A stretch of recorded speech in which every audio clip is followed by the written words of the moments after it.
भगवान राम के जीवन को देखोगे, जब आप भगवान कृष्ण के जीवन को देखोगे, जब आप हनुमान के जीवन को देखो, विष्णु के जीवन को देखो, शिव के जीवन को देखो, हमने जिनकी भी प्रतिमा को देखी सब ध्यान में मग्न हैं। क्यों जी? आप राम की प्रतिमा को देखो तो वो भी हमें ध्यान में मग्न नजर आते हैं। कहा प्रातः काल उठ के रघुराई, संध्या हवन करौ दो भाई। कहा आज हम राम की पूजा करते हैं और हमने विचार किया आज हम राम की पूजा करते हैं और राम किसकी पूजा किया करते थे? क्यों जी? राम भी तो किसी की पूजा करते थे। हमने जब शिव की प्रतिमा को देखा तो वो भी बिल्कुल अंतर ध्यान है। अंतर ध्यान का क्या अर्थ होता है जी? अंतर ध्यान सामान्यतः लोग अर्थ निकालते हैं कि गायब हो जाना। अंतर ध्यान का अर्थ गायब हो जाना, पर अंतर ध्यान का अर्थ समझना। अंतर ध्यान बाहर से ध्यान हटाकर अंदर की ओर ध्यान करना, क्या कहा था? अंतर ध्यान। विचार करना मेरे भाइयों, हमने जिन भगवानों की प्रतिमा को देखा सब ध्यान में मग्न थे। हमने विचार किया कि हमें किसका ध्यान करना चाहिए। हमें राम का ध्यान करना चाहिए या राम जिसका ध्यान करते थे हमें उसका ध्यान करना चाहिए। हमें भगवान शिव का ध्यान करना चाहिए या शिव जिनका ध्यान करते थे हमें उनका ध्यान करना चाहिए। कहते हैं एक बार की बात है, एक जंगल में लकड़हारा लकड़ी काट रहा था और उसी जंगल में अकबर शिकार करने गया था और वो अकबर जंगल में रास्ता भटक गया और भूख प्यास के कारण उस लकड़हारे के पास जाकर बेहोश होकर घोड़े पे से गिर पड़ा। उस लकड़हारे ने देखा कि कोई भला व्यक्ति घोड़े पर से आकर मूर्छित होकर नीचे गिर गया। उस लकड़हारे ने उस व्यक्ति को उठाया, मुख में जल डाला, जब होश में आया तो अपनी पोटली से रोटियां खिलाई और फिर वह व्यक्ति होश में आया। उस लकड़हारे को ये नहीं पता कि ये अकबर है। अब जब अकबर होश में आता है तो अकबर उस लकड़हारे से कहता है, भाई आज तूने मेरी जान बचाई है, आज तूने मेरे प्राण की रक्षा की है। मैं कोई सामान्य व्यक्ति नहीं हूं, मैं दिल्ली का बादशाह अकबर हूं। अगर कभी तुम्हें किसी चीज की आवश्यकता आन पड़े तो तुम बेझिझक मेरे पास आ जाना। कहते हैं अकबर होश में आकर अपने राज्य को चला जाता, अपने भवन में चला जाता और ये लकड़हारा भी शाम होती लकड़ियां काटकर गठरी लेकर अपने घर चला जाता। और ये बात लकड़हारा जाकर अपनी धर्म पत्नी से बताता है कि भाग्यवान आज जंगल में एक अकबर नाम का व्यक्ति मिला था जो मेरे सामने मूर्छित होकर गिर पड़ा और मैंने अपने लोटे से उसे जल पिलाया। तुमने जो रोटी बांध के ली थी मैंने उसे खिलाया और जब वो होश में आया तो वो बताया मैं अकबर हूं और वो कोई मामूली व्यक्ति नहीं, वो दिल्ली का बादशाह था। कहते हैं वो अपनी पत्नी से कहता है कि उसने कहा है कि कभी कोई परेशानी हुई तो मुझसे मदद मांगने बेझिझक आ जाना। देखते देखते समय बीत रहा, कुछ महीने बीते तो उस लकड़हारे के गांव में अकाल पड़ गया। रोटी पानी को भी आफत पड़ गई। अब इस लकड़हारे की पत्नी को अकबर की याद आई और पत्नी कहती है, प्राणनाथ आपने अकबर के बारे में बताया था और उन्होंने कहा था कि कभी तुम्हें मदद की आवश्यकता पड़े तो मुझसे मदद लेने आना और तुम जाओ अकबर के पास, अकबर तुम्हारी मदद जरूर करेगा। कहते हैं वो लकड़हारा दिल्ली उस अकबर के राजमहल में पहुंचता है और दरबान से जाकर कहता है मुझे अकबर से मिलना है। और वो देख रहा प्रातः भ्रमण अकबर अपने बागीचे में कर रहा है। वो पीछे से चिल्लाने लगा, अकबरा रुक जा, अकबरा रुक जा। सैनिकों ने पकड़ लिया तो महाराज के नाम को इस प्रकार ले रहे हो, और उसे पकड़ के दरबार में पेशी की गई। जब अकबर ने उस लकड़हारे को देखा तो अकबर उस लकड़हारे को पहचान गया कि ये वही लकड़हारा है जिसने जंगल में मेरी प्राण की रक्षा की थी। और वो समय हो रहा था नमाज का। अकबर कहता है कि तुम इसे अभी बैठक खाने में बिठाओ, मैं नमाज पढ़कर आता हूं। अब ये लकड़हारा सोचने लगा कि ये नमाज कौन सी चीज होती है, ये नमाज कौन सी चीज होती है। कहते हैं वो लकड़हारा बैठक खाने में बैठा था, बगल के कक्ष में ही अकबर नमाज पढ़ने गया। वो खिड़की से झांक कर देखने लगा कि आखिर अकबर करता क्या है, नमाज कहते किसे हैं। उसने देखा कि अकबर एक चादर बिछाया, चादर पर दोनों घुटने के बल बैठ गया और दोनों हाथ ऊपर करके आंखें बंद करके बरबरा रहा जैसे किसी से कुछ मांग रहा हो। उस लकड़हारे ने उस दृश्य को देखा तो उसकी आंखें खुल गई और वो अकबर से बिना मदद लिए राजमहल से बाहर निकलने लगा। जब अकबर के नमाज की समाप्ति हुई तो सैनिकों से अकबर ने पूछा कि वो लकड़हारा कहाँ गया। तो सैनिकों ने उत्तर दिया, महाराज वो तो बाहर जा रहा है। कहते हैं वो अकबर दौड़कर लकड़हारे के पीछे जाता और कहता, भाई तू तो मुझसे मदद लेने आया था, भाई तू तो मुझसे मदद लेने आया था, कुछ मांगने आया था और बिना कुछ मांगे बिना कुछ लिए जा रहा। तो वो लकड़हारा क्या पति की बात कहता है, मेरी माताओं जरा ध्यान से सुनना। वो लकड़हारा कहता है, ओ अकबर तू तो खुद भिख मंगा है रे, तू जिससे मांगता मैं उसी से क्यों ना मांग लूं जो मैं तुम्हारे सामने हाथ फैलाऊं। मेरी माताओं बहनों भाइयों याद रखना, हम देखते हैं हमें उस परम पिता परमेश्वर की पूजा करनी चाहिए जिसकी पूजा भगवान राम ने की थी, जिसकी आराधना भगवान शिव ने की थी, जिसकी पूजा भगवान कृष्ण ने की थी और आदि काल से उसकी पूजा होती आ रही है। और वो ईश्वर कौन है? तो वेद माता कहती है, ईशावास्यम इदम सर्वम, ईशावास्यम इदम सर्वम यत्किंच जगत्याम जगत तेन तक्त्यन भुंजिथा मां कृधा कस्य अश्वत्थनम। कहा वह परम पिता परमात्मा कहाँ है? तो कहा कोई जगह ऐसी नहीं जहां भगवान नहीं है। लेकिन आज हमने भगवान को सीमित कर दिया, केवल मंदिरों में स्थापित कर दिया। और देखो जब से हमने मंदिरों में केवल भगवान को मानना शुरू कर दिया तब से समाज में पाप भी बढ़ता गया। लोगों के मन में क्या हुआ? भगवान तो देख नहीं रहा, भगवान तो कहाँ है? मंदिर में है। हमने अपने अंदर माना ही नहीं, हमने कण कण में माना ही नहीं और सोचा भगवान से छिपाकर हम पाप कर रहे हैं। बताओ पाप बढ़ा या नहीं बढ़ा? भगवान को सीमित बनाने से, ईश्वर को सीमित करने से समाज में पाप बढ़ा या नहीं बढ़ा? लेकिन वेद माता कहती है वह ईश्वर कैसा है? कहा ओम खम ब्रह्मा, उस परम पिता परमात्मा का मुख्य नाम ओम है। कहा ओम क्रतो स्मरा, अगर तुझे स्मरण करना है तो ओम का स्मरण कर। वेद का जब मंत्र पढ़ोगे, वेद के एक एक मंत्र के आगे सबसे पहले परम पिता परमात्मा के मुख्य नाम ओम का उच्चारण आएगा और इसी ओम का उच्चारण भगवान राम भी किया करते थे, इसी ओम का जाप भगवान कृष्ण भी किया करते थे। कहते हैं एक शराबी व्यक्ति विष्णु जी के मंदिर के पास जाकर शराब पीने लगा तो पुजारी ने भगाया तो मंदिर पे बैठ के शराब पी रहा।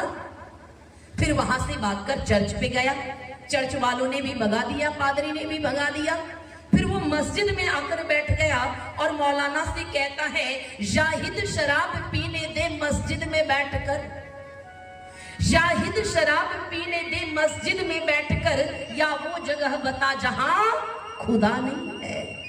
मेरे भाइयों, वो मौलाना क्या पते की बात कहता, जरा ध्यान से सुनना। वो मौलाना कहता, बेशक शराब पी ले तू मस्जिद में बैठकर, बेशक शराब पी ले तू मस्जिद में बैठकर, तेरे दिल में खुदा नहीं तो कहीं भी खुदा नहीं है। मेरी माताओं बहनों भाइयों विचार करना, अंदर परमात्मा भी बैठा है और अंदर जीवात्मा भी बैठा है। इतना करीब भगवान के कौन हो सकता है? पर हम दर बदर भगवान को ढूंढते फिरते हैं। मेरी माताओं विचार करना, हम देखते हैं जब भगवान की पूजा करते हैं तो भगवान की पूजा कैसे करते हैं? वेद के मंत्रों में हम क्या करते हैं? तो कहा ईश्वर की स्तुति, प्रार्थना और उपासना करते हैं। क्या करते हैं? ईश्वर की स्तुति करते हैं। स्तुति का अर्थ होता है गुणगान करना। स्तुति का अर्थ गुणगान करना, उनके गुणों का गान करना। फिर कहा फिर क्या करते हैं?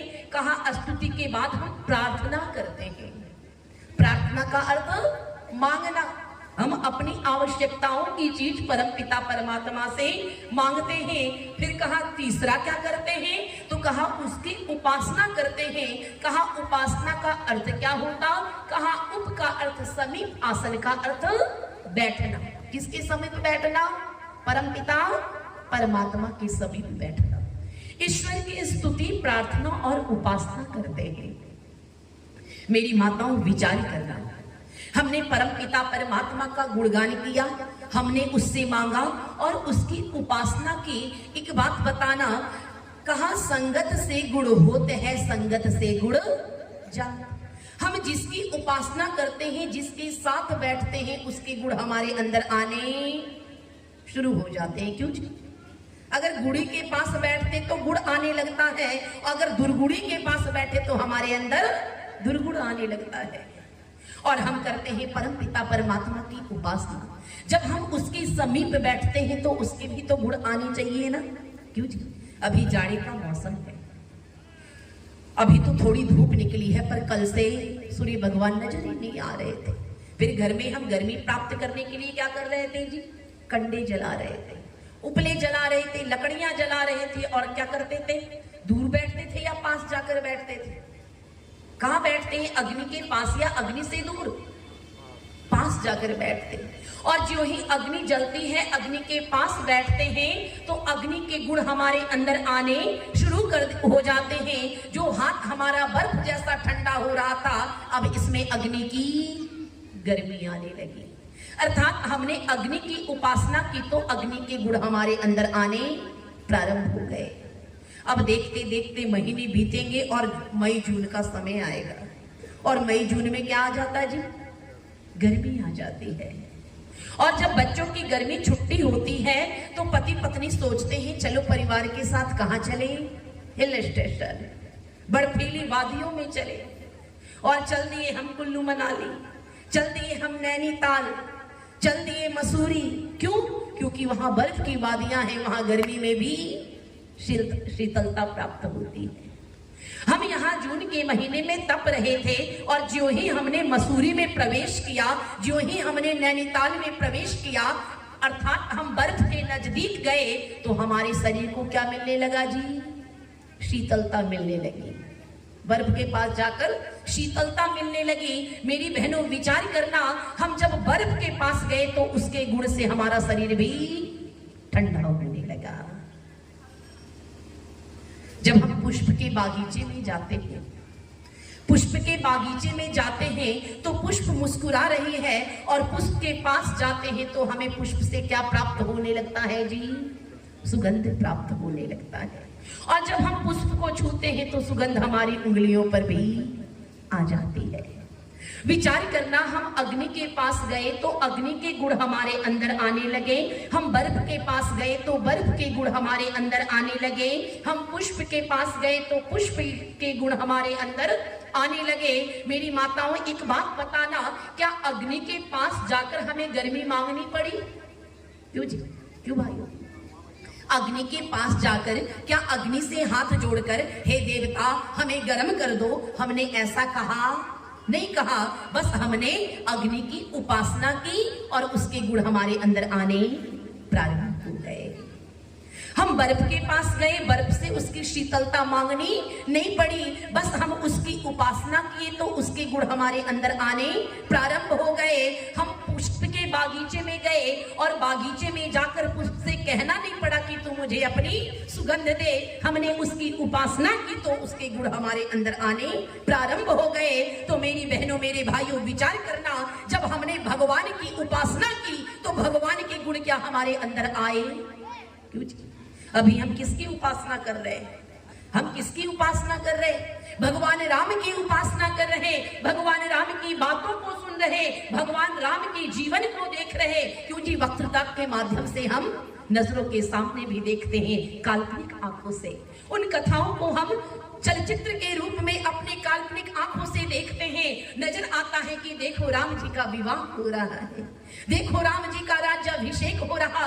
कल्पना की आंखों से हम देखने लगते हैं। मेरी माताओं, बहनों, भाइयों, विचार करना, जब हमने अग्नि की उपासना की तो अग्नि के गुण आए, जल की उपासना की जल के गुण आए, बर्फ की उपासना की बर्फ के गुण आए, पुष्प की उपासना की पुष्प के गुण आए। फिर हमने जब भगवान की उपासना की घंटों बैठकर, फिर उसके गुण हमारे अंदर क्यों नहीं आए? क्योंकि हमने उपासना की ही नहीं थी, क्योंकि हमने उपासना की ही नहीं थी। हम घंटों बैठ के ढोंग कर रहे थे, हम घंटों बैठकर आडंबर कर रहे थे। अगर हमने सच में भगवान की उपासना की होती तो भगवान के गुण हमारे अंदर आते। अगर वास्तव में हमने राम की उपासना की होती तो राम की सत्यता हमारे अंदर आती। अगर हमने कृष्ण की उपासना की होती तो कृष्ण का न्याय हमारे अंदर आता। अगर हमने शिव की उपासना की होती तो हमारे त्रिनेत्र खुल जाते। मेरी बहनों, विचार करना, हमने ढोंग किया पर उसकी उपासना नहीं की। अगर उसकी उपासना की होते तो उसके गुण हमारे अंदर आते। अरे वो परमपिता परमात्मा कैसा है? कहा न्यायकारी है। वह परमपिता परमात्मा न्यायकारी है, वो पक्षपाती नहीं है। लेकिन पड़ोसी के बेटे और खुद के बेटे में अगर निर्णय लेना पड़े तो हमारा मन क्या करता है? पक्षपाती हो जाता है, बेटे के पक्ष में निर्णय करता है। तो बताना क्या हम भगवान के उपासक हैं? भगवान तो न्यायकारी है, वो अन्याय कभी नहीं करता है।